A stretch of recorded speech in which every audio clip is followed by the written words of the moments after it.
Bonjour et bienvenue à cette merveilleuse dévotion matinale du mardi. Nous sommes infiniment reconnaissants à notre Dieu pour la grâce qu'il nous accorde d'être vivants en santé ce matin.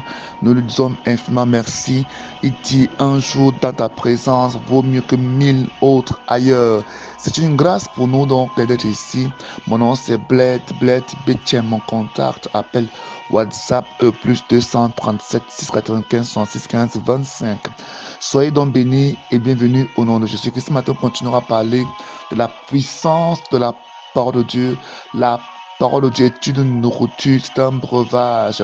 La parole de Dieu est ce qui nous donne des vitamines, nous accorde la grâce de grandir dans la foi.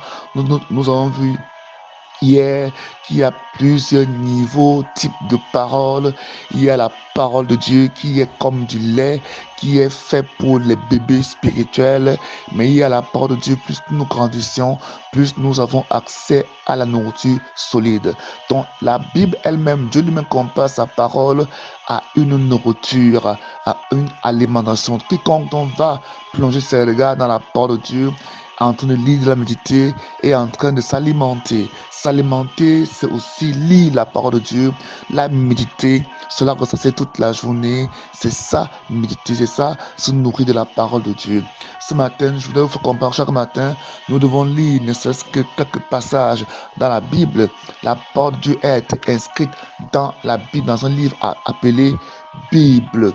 Dans Hébreux chapitre 4, verset 12, la parole du monde, la puissance même de cette parole, elle nous montre sa capacité, elle nous montre sa force. La parole de Dieu est tellement forte. Il dit dans Hébreux chapitre 4, verset 12, il dit, car la parole de Dieu est vivante et efficace, elle est plus tranchante que toute épée à double tranchant et pénétrant jusqu'au plus profond de l'être, jusqu'à atteindre âme et esprit, jointure et moelle. Elle juge les dispositions et les pensées du cœur. Nulle créature n'échappe au regard de Dieu. Tout est à nu et à découvert aux yeux de celui à qui nous devons rendre compte. Vous voyez ici que la Bible nous fait comprendre que la parole de Dieu est comment première, elle est vivante. Elle est vivante, elle n'est pas morte. Elle est aussi vivifiante, elle transfère la vie. La parole de Dieu est efficace. Son efficacité est élevée. Il dit aussi que la parole de Dieu est tranchante et qu'elle est plus tranchante que toute épée à double tranchant. Donc nous comprenons que la parole de Dieu est pleinement vivante, efficace et tranchante. Lorsque la parole de Dieu est prêchée, lorsque la parole de Dieu est sortie de la bouche de Dieu, elle vient avec toutes ces adjectifs là, avec toutes ces qualificatifs là, elle vient pour apporter la vie. Et il dit que la parole de Dieu, quand elle sort de sa bouche, ne retourne pas à lui sans avoir accompli ce pourquoi elle est sortie. Cela montre son efficacité.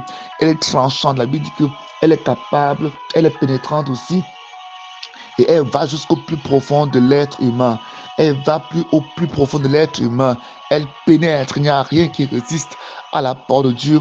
Donc vous vous souvenez, n'est-ce pas, vous vous rappelez des instruments, des chirurgiens, n'est-ce pas, qui sont capables d'ouvrir, n'est-ce pas, le corps humain. Vous souvenez aussi des instruments, des appareils liés à l'imagerie médicale qui, n'est-ce pas, ont la capacité de pénétrer et d'observer tout ce qui se passe dans votre corps sans, n'est-ce pas, ouvrir ce corps-là. C'est ça un peu l'image de la parole de Dieu. Elle est pénétrante, elle est capable d'entrer dans le cœur et de ressortir les pensées du cœur. Elle est capable de sonder les reins et de ressortir ce qui est caché dans elle. Elle est capable d'aller dans les lieux profonds, dans les lieux inimaginables et transformer et guérir, délivrer, bénir, sauver. Il dit non ici que cette parole-là, elle est, n'est-ce pas, elle va jusqu'à atteindre les plus profonds de l'être, âme et esprit, jointure et moelle. Elle dit, elle juge les dispositions et les pensées du cœur. Que la parole de Dieu juge les pensées, juge les dispositions du cœur. Elle va jusqu'à pénétrer jusqu'à l'intérieur de l'âme, l'esprit et le corps. Si elle peut toucher le corps, ça veut dire qu'elle touche même la peau, les os, la chair, les nerfs. Elle touche toutes choses, les jointures. C'est ce que la Bible dit, que la parole de Dieu est puissante. Elle dit donc ici que nulle créature n'échappe au regard de Dieu. Quand il dit ici au regard de Dieu, il s'agit de quoi? Il s'agit de qui? De la parole de Dieu. Donc la parole de Dieu, n'est-ce pas, est aussi ici représenté dans le livre de Hébreux chapitre 4 comme étant Dieu lui-même. Parce qu'il dit non ici que nul ne peut être caché.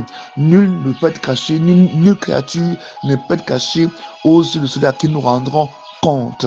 Amen. Donc, la parole de Dieu donc, est cette divinité, puisqu'il dit que la parole de Dieu, c'est ce qui sort de la bouche de Dieu. Donc, c'est Dieu lui-même. Alors, il dit donc que cette parole-là, rien n'est caché auprès d'elle, rien n'est caché, tout est révélé, tout est à nu au-devant de cette parole-là. Voilà pourquoi la parole de Dieu est ce qui doit demeurer dans notre cœur, est ce qui doit demeurer dans notre vie, parce qu'elle a la capacité de nous transformer, elle a la capacité de nous guérir. Dans le psaume 107, verset 20, il dit, il envoie sa parole et sa parole est guérie et il est fait échapper de la fausse. La parole de Dieu donc est dans notre conseillère, est dans notre guide. Soyez bénis ce matin au nom de Jésus-Christ de Nazareth. Que la parole de Dieu continue à diriger votre vie, qu'elle soit comme une lampe à vos pieds et une lumière sur le sentier. Que Dieu bénisse ce matin au nom de Jésus-Christ. Amen. Nous allons prier, Père, merci pour ce moment, pour la grâce que tu nous accordes de nous tenir devant ta face. Père, je te présente tous ceux qui m'ont suivi et ceux qui partagent.